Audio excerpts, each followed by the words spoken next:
اعوذ باللہ من الشیطان الرجیم، بسم اللہ الرحمن الرحیم۔ لائف ویوز اسرار قریشی کی ایک اور نشست کے ساتھ میں حاضر ہوں۔ اللہ پاک مجھے اچھی بات عطا فرمائے اور اس بات کو آپ تک اچھے طریقے سے پہنچانے کی توفیق عطا فرمائے، آمین۔ ابھی جو کچھ دیر پہلے میں نے جو پچھلی نشست میں بات کی تھی، اسی سے ریلیٹڈ اگلی بات یہ ہے کہ ہمیں بہرحال اپنی قومی چیزوں کی حفاظت بھی کرنی چاہیے۔ یہ جو طریقہ کار ہے کہ جب بھی کوئی پریشر گروپ اٹھتا ہے اور نعرہ لگاتا ہے اور اس کے بعد توڑ پھوڑ شروع کر دیتا ہے، یہ بہرحال کسی طرح بھی پسندیدہ نہیں ہے، بلکہ اس کی جتنی بھی مذمت کی جائے کم ہے، کیونکہ یہ طریقہ کار ہی غلط ہے۔ دیکھیے نا، ایک شریف آدمی کی دکان نے آپ کا کیا بگاڑا ہے؟ اس کا تو کوئی رول ہی نہیں ہے اس سارے قصے میں جو آپ لے کے چل رہے ہیں۔ وہ فیض صاحب کے بقول کہ وہ بات سارے فسانے میں جس کا ذکر نہ تھا، وہ بات ان کو بہت ناگوار گزری ہے، ٹھیک ہے؟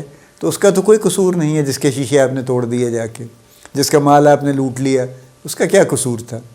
اسی طرح سے اور بہت ساری ایسی، یہ تو ذاتی پراپرٹی تھی نا، نیشنل پراپرٹیز تو سب سے پہلے حملہ ہوتی ہیں نا، ونڈلزم جو ہے وہاں سے شروع ہوتا ہے اور کس مختلف شکلوں میں ہوتا ہے، اور ہائیسٹ لیول تک لوگوں نے جانے کی کوشش کی ہے، ونڈلائز کرنے کی اور خرابی کرنے کی کوشش انہوں نے اپنی طرف سے پوری کی ہے۔ کسی حد تک کامیاب بھی ہوئے ہیں، کبھی نہیں بھی ہوئے ہیں، روک دیے گئے ہیں، لیکن یہ چل تو رہا ہے نا قصہ۔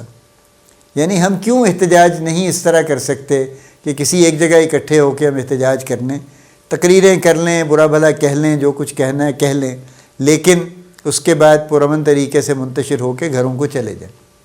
یہ کیوں نہیں ہوتا؟ وہ لوگ جو ان کے سو کالڈ لیڈر ہیں، سب سے پہلی ذمہ داری ان پہ عائد ہوتی کہ وہ اپنے لوگوں کو اس بات پہ جان بوجھ کے ٹرین نہیں کرتے، اس لیے کہ اس سے ان کے خیال میں ان کا پریشر نہیں بنتا۔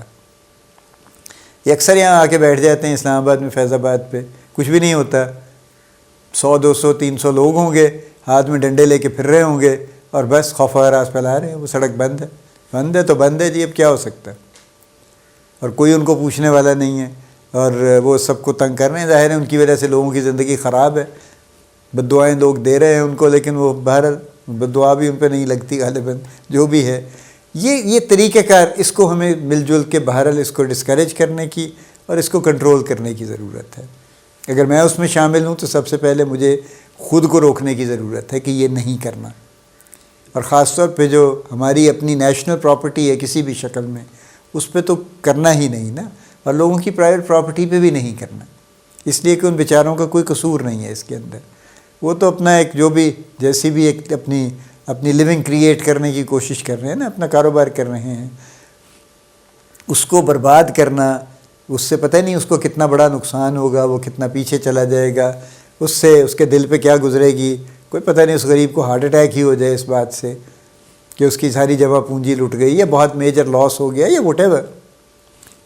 تو یہ اس کا کوئی جواز نہیں، یہ ہمیں مل جل کے اس پہ کام کرنے کی ضرورت ہے۔ میں نے ایک پچھلی نشست میں قدرتی وسائل کی حفاظت کی بات کی تھی، لیکن اب میں وسائل کی بات نہیں کر رہا ہوں، میں پراپرٹیز کی بات کر رہا ہوں کہ ہماری جو قومی املاک ہیں، جو ہماری نیشنل بلانگنگز ہیں، ان کو پروٹیکٹ کرنا، ان کی حفاظت کرنا، ان کو صحیح سلامت رکھنا، یہ ہماری ذمہ داری ہے، ہم سب کی انڈیویجولی اور کلیکٹیولی ذمہ داری ہے۔ میں اس کو جتنا بھی ایمفیسائز کر لوں یہ کم ہے یہ بات، لیکن آپ کسی شکل میں بھی اس کو دیکھ لیجئے۔ جب ہم ٹریفک سگنل توڑتے ہیں جا کے سڑک پہ، تو ہم نے کس کا نقصان کیا؟ ہم نے کیا سرکار کا نقصان کیا؟ سرکار اگلے 2 سال نہیں لگا کے دے گی نیا ٹریفک سگنل، ان کا تو کوئی نقصان اس طرح نہیں ہو رہا، نقصان تو پبلک کا ہو رہا ہے نا، جو ٹریفک سگنل نہ ہونے کی وجہ سے اکثر ٹریفک جام کا شکار رہتے ہیں، اور اس کی وجہ سے ان کے گھنٹوں برباد ہوتے ہیں، and they can not even predict کہ وہ کب پہنچیں گے، تو نقصان تو لوگوں کا ہو رہا ہے نا ایکچولی۔ اسی طرح سے کوئی بھی، آپ نے کوئی سرکاری دفتر جا کے توڑ دیا، یا جناب بڑا غصہ آیا جی فلاں قوم کو اور انہوں نے جا کے ہسپتال توڑ دیا، انہوں نے جا کے ایمرجنسی میں ادھم مچا دیا، ڈاکٹر کو بھی مارا پیٹا، انہوں نے میزیں توڑ دیں، انہوں نے کیبنٹس توڑ دیں، انہوں نے دوائیاں نکال کے پھینک دیں، کس کا نقصان کیا؟ وہ دوائی سرکار کو تو نہیں لگنی تھی، وہ تو دوائی لوگوں کو لگنی تھی نا، وہ ڈاکٹر نے بھی مریضوں کو ہی دیکھنا تھا، اچھا برا جیسا بھی دیکھنا تھا، دیکھنا تو تھا نا بہرحال، and I can assure you کہ یہ ہماری بہت بڑی عیاشی ہے پاکستان میں. آپ نے چونکہ کبھی شاید باہر سے کمپیئر نہیں کیا, یو کے میں اگر آپ ایمرجنسی میں جائیں, ایمرجنسی میں, تو on an average takes about 6 hours کہ وہ آپ کو کوئی اٹینڈ کرے گا. ورنہ ایک نرس آ جائے گی, آپ کو پوچھ لے گی کہ اچھا مر تو نہیں رہے, اپنا نہیں مر رہے, بس ٹھیک ہے. پھر آپ شور وور مچائیں گے تو آ کے آپ کو پیراسیٹامول کی گولی دے دے گی کہ اچھا آپ یہ کھا لیں, درد کا کچھ کم ہو جائے گا. پھر ڈاکٹر فارغ ہوتا ہے تو آپ کو دیکھتے ہیں 6 گھنٹے آن این ایوریج. ہمارے یہاں ایمرجنسی میں ایوریج 6 منٹ ہے, اس سے بھی جلدی ہو جاتا ہے. کبھی ہے کہ کوئی لیٹ ہو جائے, ورنہ تو امیڈیٹلی اٹینڈ ہوتا ہے. ٹھیک ہے, میں بالکل یہ ریئل واقعہ ہے کہ ایک سی ٹی اسکین ہونا تھا کینیڈا میں, اور ان کو 6 مہینے بعد کی ڈیٹ دی تھی انہوں نے.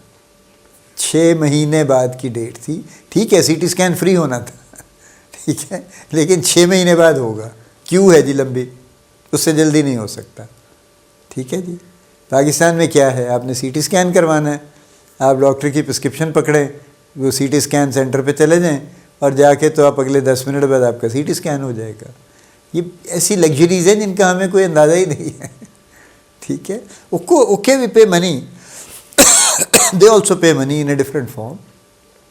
وہ ظاہر ہے کافی بھاری ٹیکس دیتے ہیں نا, تب جا کے فری فیسلٹی ملتی ہے. ہم اس طرح سے نہیں دیتے, اور دیتے بھی ہیں جو ٹیکس, جو لوگ دیتے ہیں ٹیکس, وہ ظاہر ہے گلا کرتے ہیں کہ ہمیں کچھ نہیں ملتا اس کے بدلے میں. لیکن ایک شخص جو کوئی ٹیکس نہیں دیتا, جس کی کوئی میڈیکل انشورنس نہیں ہے, وہ ایک سرکاری ہسپتال پہ پہنچتا ہے ایمرجنسی میں, تو اس کو فل پروٹوکول کے ساتھ ٹریٹمنٹ ملتا ہے. اسے کوئی یہ نہیں پوچھتا کہ ہاں بھی تیرے پاس انشورنس ہے کہ نہیں ہے. ٹھیک ہے. اور کوشش ان کی ہوتی ہے کہ اچھا یہ مریض کچھ کمزور ہے تو اس کو دوائیاں کچھ نہ کچھ اپنے پاس سے ہی دلوا دیں, ہاسپٹل سے اس کو دوائی لکھ کے نہ دیں. And on a very personal level I know کہ کئی ڈاکٹرز ایسا بھی کرتے ہیں کہ بہت ہی کوئی ڈیزرونگ پیشنٹ ہو, اس کو اپنی جیب سے بھی دوائی منگوا دیتے ہیں.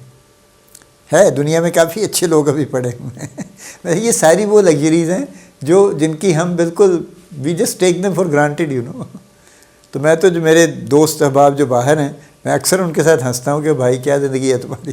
ٹھیک ہے, کہ تم بیمار ہو جاؤ تو پوچھتا کوئی نہیں تمہیں, بیمار ہو جاؤ تو کوئی دیکھتا نہیں تمہیں کہ اچھا جی پی سے اپوائنٹمنٹ ملے گی جی 3 ہفتے بعد کی, اس کے بعد جی پی دیکھ لے گا. اگر اس نے ریفر کر دیا اسپیشلسٹ کو تو سمجھے 3 مہینے لگے, 3 مہینے سے پہلے اپوائنٹمنٹ نہیں ملے گی آپ کو. آپ مریں جئیں خراب ہو جو مرضی ہو جائے آپ کو. اور میں نے ایمرجنسی کا تو حال آپ کو بتا دیا ہے کہ ایمرجنسی میں 6 گھنٹے آن این ایوریج ٹائم ہے. تو باقی تو آپ چھوڑ ہی دیجیے نا پھر ریگولر مریضوں کو. تو ٹھیک ہے جی, ہم قصے کہانیاں پڑھتے ہیں کہ بڑے بڑے کمال کر دیے انہوں نے ٹریٹمنٹ میں, اور ایک پیشنٹ پہ انہوں نے اتنے پیسے لگا دیے, اتنی انویسٹیگیشن, اتنی محنت, اتنا سارا کچھ, وہ بھی ہے. But how many patients get that actually, very small fraction. It's not happening to the majority. Anyway, so قومی املاک کی حفاظت کرنا یہ ہمیں بہت سیریسلی لینے کی ضرورت ہے. اور ایسے سارے ایلیمنٹس کو جو شرپسند ہیں اور جو کسی نہ کسی پریٹیکسٹ پہ وہ میں یہ نہیں کہتا کون سا ہے, پولیٹیکل ہے, ریلیجس ہے, سوشل ہے, فلانا ہے, جو بھی ہے, کسی بھی پریٹیکسٹ پہ اس کو خراب کرنے کی کوشش کرتے ہیں. ان کا ہاتھ روکنے کی ضرورت ہے. ہمیں سب کو مل جل کے ان کا ہاتھ روکنے کی ضرورت ہے, اور ان کو زبانی بھی سمجھانے کی ضرورت ہے. اور کانسٹنٹلی اس بات پہ ہمیں کہتے رہنا چاہیے کہ یہ طریقہ پروٹیسٹ کا غلط ہے. آپ پروٹیسٹ آپ کا حق ہے, ضرور کیجئے, کسی ایک جگہ اس سے اسمبل ہوں, اپنا سارا غصہ وینٹ کریں, اپنا احتجاج رجسٹر کروائیں, لیکن یہ نہ کریں کہ آپ جا کے چیزیں توڑنا شروع کر دیں. اس پہ غور کیجئے اور اس پہ آئیے مل جل کے کام کریں. اللہ پاک آپ کو بڑی کامیابیاں عطا فرمائے. اللہ پاک آپ کا حامی و ناصر ہو, ہم سب کا حامی و ناصر ہو. آمین.